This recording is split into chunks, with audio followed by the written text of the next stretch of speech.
ordenan no hacer nada y ese hacer nada lo hacemos mal, la puta que nos parió todito. No seas cojudo. A ese nivel hemos llegado.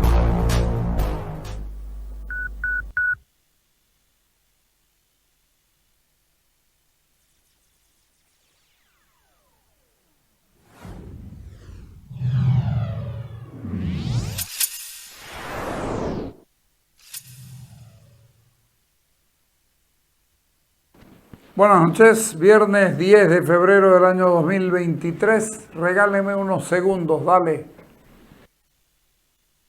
Vamos en un híbrido autorrecargable que genera su propia energía infinita. Vamos en un híbrido autorrecargable que genera su propia energía infinita. Vamos en un híbrido autorrecargable. Híbridos autorrecargables Toyota. Energía infinita, posibilidades infinitas.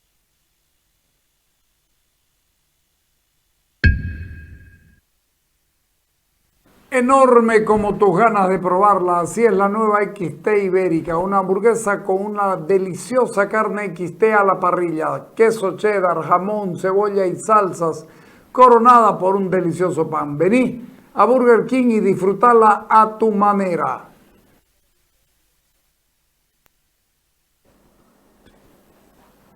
Deuda externa, 920 millones de dólares al 2023. Lo que tenemos que pagar, la deuda externa es mucho más.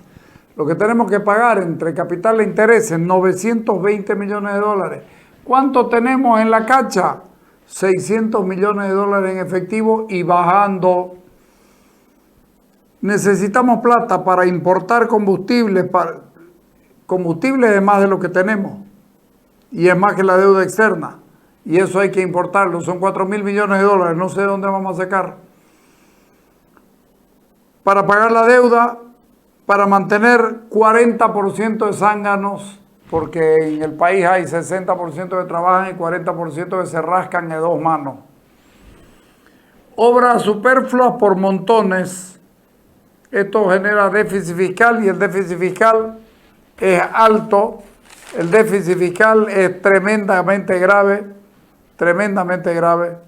Entonces, 18 por 7.2 es el déficit fiscal.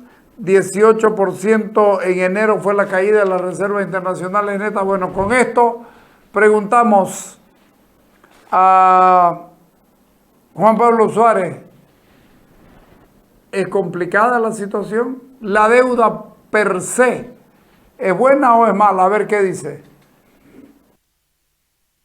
Esto es como una persona que se acordó de moverse o de trabajar, digamos, cuando ya está en bancarrota. En este caso no estamos en bancarrota, pero siempre decimos que el problema es la senda, y esto se viene diciendo ya hace 2, 3, 4 años.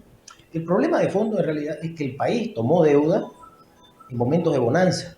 Estamos hablando del año 2012, 2013, 2014, inclusive con superávit fiscales, ¿no? Y se empezó a tomar deuda. Tenemos que tomar en cuenta que la deuda externa, por ejemplo, subió desde el 2009 de 3.000 millones de dólares a 13.000 millones de dólares en 2022. ¿No?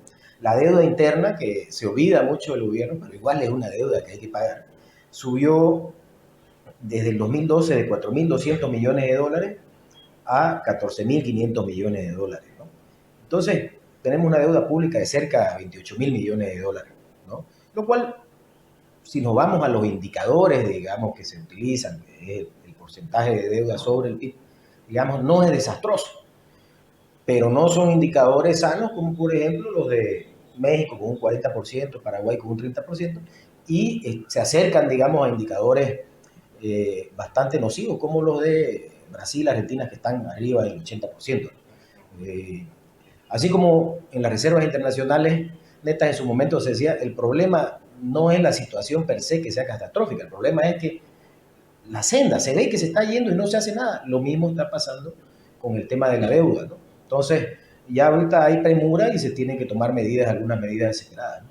Creo que el gobierno recurrirá en alguna medida a repetir la fórmula del año pasado, ¿no? De la emisión de bonos, que había algunas recompras, hay algunas cuestiones financieras y probablemente, espero que no, pero es lo que ha venido sucediendo, obligar o forzar, o bueno, ahora que ya tiene el control total, utilizar los recursos, digamos, mediante de las AFP, ahora a través de la gestora pública, que al final lo que se hizo, esa colocación de bonos soberanos, en gran medida fueron colocados a las administradoras de fondos de pensiones, o sea, básicamente obligaron a las administradoras a que tomen esos bonos. Seguir endeudándose con las AFP o con la gestora en este caso, ¿no pondría en riesgo la jubilación o los aportes, el ahorro de los ciudadanos? Digamos?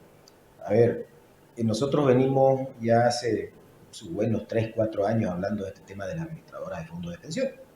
Usted se da cuenta, un gobierno socialista que defiende a los trabajadores está financiándose de manera barata ya hace años con los recursos de los propios trabajadores mediante la regulación. Es decir, le ponen alguna normativa a las AFP en las cuales prácticamente no tienen opciones de inversión, por ejemplo, del extranjero con buenas rentabilidades, y terminan las AFP tomando, por ejemplo, bonos del Tesoro General de la Nación con rentabilidades menores al 2%, imagínense. Obviamente esto ya, si bien no te vas a quedar sin jubilación, pero te baja tus posibilidades de jubilación, y otro monto básicamente subvencionando de cierta manera los créditos de vivienda social que da el sistema financiero, ¿no? En realidad el trabajador es quien es el más perjudicado, y la verdad que me parece raro que muy poco se ha hablado de este tema, ¿no? De los trabajadores. Parece que el boliviano no ve, digamos, a sus aportes como algo cercano. Me pareciera que lo vea hasta como algo perdido, por lo cual no pelea por eso, digamos, ¿no? Esta situación de la deuda, ¿cuán complicada realmente es? ¿O por qué el gobierno no acepta o no se atreve a aceptar una situación económica que se vuelve peligrosa, digamos? A ver, me pareciera que es lo mismo que el tema de las reservas internacionales, ¿no?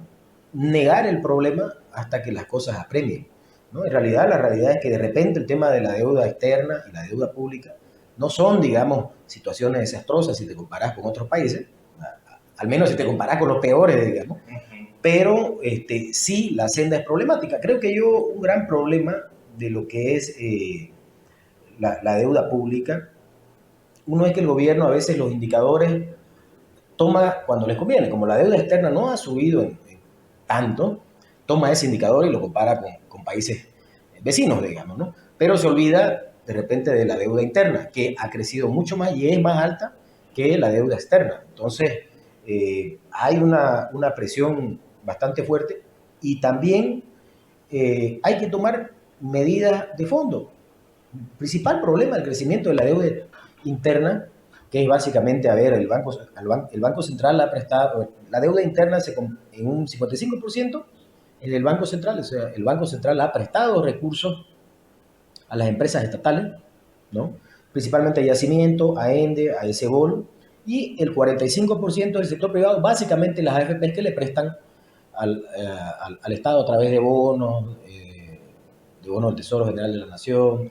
Entonces, implica que el gobierno tiene que tomar medidas fuertes, y estas medidas fuertes son dejar de prestar, digamos, a las empresas estatales, ¿no? Al menos si son deficitarias, o hacerlas más eficientes, y esto implica muchas veces cambios traumáticos, por lo menos en el tema político. De repente hacerlas funcionar de una manera más eficiente implica de repente despedir gente, implica cerrar algunas empresas, o sea, implica todo un andamiaje político que probablemente el gobierno no está dispuesto a hacerlo, ¿no?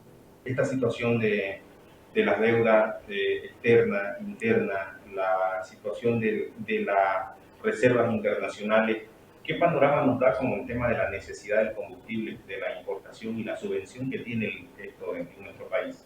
La subvención ya venía notándose, como te digo, siempre tratando por alguna razón de esconder. Nos dábamos cuenta, si te acordás en alguna entrevista hace algún tiempo, mencionábamos que por qué el gobierno presupuestaba o usaba como un supuesto para el presupuesto general del Estado del 2022 un valor del precio del petróleo de $50 el barril, cuando todos sabían, la gente del gobierno lo sabía, que la agencia internacional más o menos proyectaba un precio de $80 el barril. Esto te indicaba que tu subvención iba a ser más alta. Al final vino la guerra de Ucrania y sobrepasó las dos proyecciones. Entonces, es insostenible tener, digamos, una subvención a los hidrocarburos, estamos hablando de prácticamente 1.500 millones de dólares. Estamos hablando de un déficit fiscal, digamos, el déficit fiscal, algunos dicen 7, otros dicen 8, otros 9, pero de ese monto 3% es la subvención a los hidrocarburos. Entonces, creo que el problema de fondo es la subvención a los hidrocarburos. Porque, a ver, es de tu déficit fiscal, o sea, de tus gastos, de tu pérdida, es prácticamente un tercio. Todo lo demás está repartido, digamos, en muchas cosas, ¿no? Entonces, el problema de fondo es la subvención a los hidrocarburos y ahí, bueno, no sé pues si se les pasará, digamos, por la cabeza hacer una nivelación de precios o lo que llamamos gasolinazo, ¿no? Si se hiciera un gasolinazo, gasolinazo le dan. Si fueran inteligentes, comienzan a subir de a poco porque es lo que corresponde. Ya tuvimos harto tiempo gasolina barata, tengamos gasolina en precios reales, aumentando lo que corresponde, que va a ser, que es imprescindible si queremos seguir sobreviviendo. Fíjense ustedes, están tomando al 2% deuda de la gestora o de la AFP.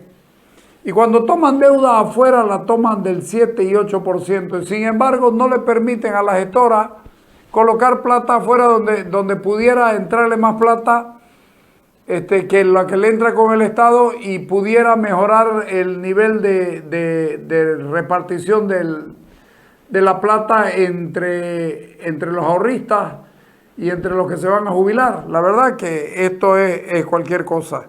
La verdad que esto es cualquier cosa.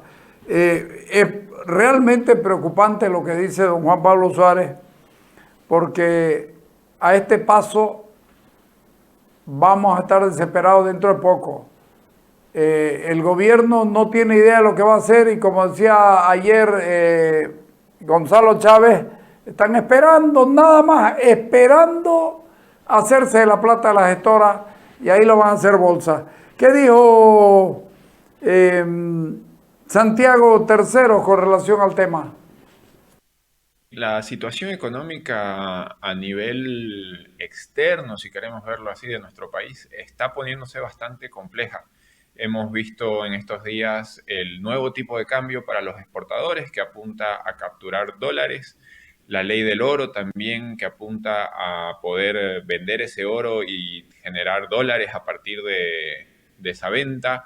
El país necesita dólares, necesita recursos en moneda extranjera para pagar sus obligaciones, tanto como bien dice, de la deuda externa, que te podrán decir que podrá refinanciarse, que podrán definirse otros plazos de pago, que existen otros mecanismos para resolver eso, sí es cierto, pero hay una obligación que cumplir y en este momento no tenemos los recursos para cumplir con esas obligaciones, entonces necesitamos conseguir el dinero para pagar esas cosas.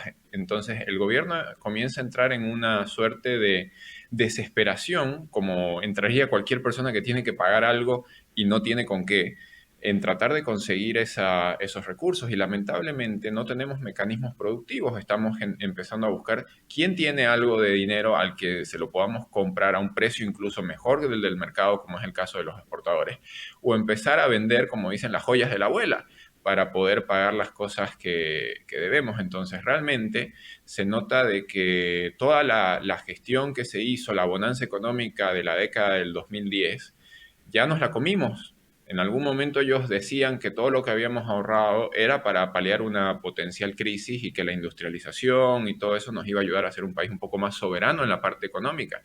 Pero finalmente eso no se ha dado, la crisis llegó, está durando más de lo que ellos estimaban en su brujería económica y finalmente nos encontramos en una situación en la cual el callejón ya no tiene salida. Y eso implica una gestión económica compleja que deben encarar seriamente el ministro de Economía, pero parece que están más preocupados por la política que por la economía. Estamos esperando un milagro, estamos esperando algún pozo petrolero que aparezca, que tiene reservas extraordinarias. Ya lo vimos el año pasado, que se anunció algo que no era real. Estamos esperando el litio. Finalmente todo el mundo hace la bicicleta económica porque cuando no te alcanzan los recursos hay que ver a quién le pago y a quién no y el otro mes le voy a pagar. El tema de eso es que se acumula, se acumula, se acumula y en la medida en que no se genera una fuente de ingresos que permita sostener el pago de las obligaciones, en algún punto eso revienta. Y en el punto en que revienta, las cosas se ponen muy complejas para la población, porque implica riesgo de una devaluación, riesgo de que las tasas de interés se suban, riesgo de inflación, momentos que son muy dramáticos para la población porque no le va a alcanzar para poder subsistir en su día a día, en su mes a mes. Habrá que ver qué estrategia asumen ellos, ¿no? Hay una figura que siempre se ha dado en los países vecinos. La Argentina es un caso muy típico de decir, no te puedo pagar, lo siento, no te puedo pagar. Y se llama el famoso default. Y en ese caso, obviamente, puede ser que entre una instancia judicial, internacional o nacional tal vez, probablemente internacional, porque sabemos que nacional no hay una justicia imparcial, y demorará su tiempo y probablemente esa sea la estrategia en términos de el peor escenario posible. Llegar a un punto en el que se dice que las obligaciones no se pueden pagar y bueno, habrá que conciliar con la parte a la que se le debe, qué se hace con eso. Ese es el peor escenario. ¿Podría salvarlo el gobierno, la administración que realiza o que tendría que comenzar a realizar con mayor fuerza la gestora pública, digamos, es decir, tendría la confianza en los ahorros de los propios bolivianos y tal vez podría utilizar estos recursos, digamos, en desmedro del propio ciudadano? Que lo pueden hacer. Que sería terriblemente irresponsable, porque son recursos que deben generar una rentabilidad y preservarse para la vejez de los ciudadanos que están aportando hoy en día y además debe pagar las jubilaciones de los ciudadanos que ya están jubilados. Ahí hay recursos, evidentemente hay recursos importantes en los fondos de pensiones de nuestro país, pero sería muy irresponsable destinar esos fondos a algo que es totalmente improductivo, como es pagar una deuda que ya venció y que el dinero que se tomó para esa deuda ya se gastó. Entonces sería muy irresponsable, pero sí, lo podría hacer, evidentemente. Ahí hay recursos. Es tan peligroso esto, se me hace recuerdo el chiste ese del tipo que se saca millones de dólares en la lotería y le preguntan, ¿y qué vas a hacer? Voy a pagar a todos los que le debo. Y con el saldo, el saldo va a tener que esperar, le dijo. El saldo de los que deben. En la misma está este país. Vamos a llegar a un momento sumamente duro, sumamente complicado. Bicicletear no es buena medida. Meterle la mano a las FP creo que no aguanta un recurso legal. Si vos le mostrás a un juez, a cualquiera, un juez también tiene intereses porque le cobran su plata y la deposita, ahora se la van a depositar obligado a la gestora, y le decís, mire, el gobierno toma deuda por 7 y 8% y a mí me paga 2%. Ustedes no pueden permitir eso. Yo como dueño de un pedacito de plata aquí les digo que no. ¿Qué va a pasar? La verdad es que es verdaderamente preocupante el asunto de la economía en el país. Es preocupante lo que ya se dice, que el gobierno es capaz de recibir plata a cuenta del litio,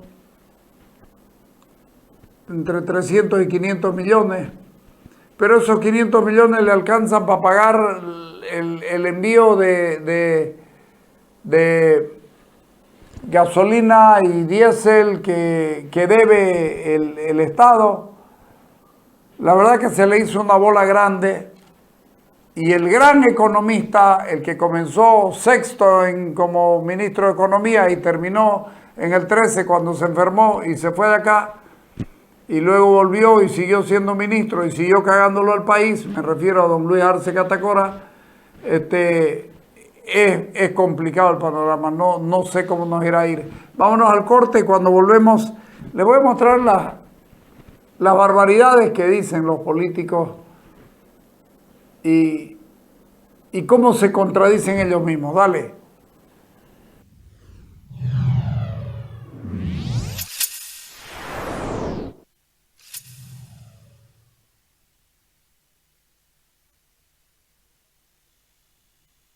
Vamos en un híbrido autorrecargable que genera su propia energía infinita. Vamos en un híbrido autorrecargable que genera su propia energía infinita. Vamos en un híbrido autorrecargable. Híbridos autorrecargables Toyota. Energía infinita, posibilidades infinitas.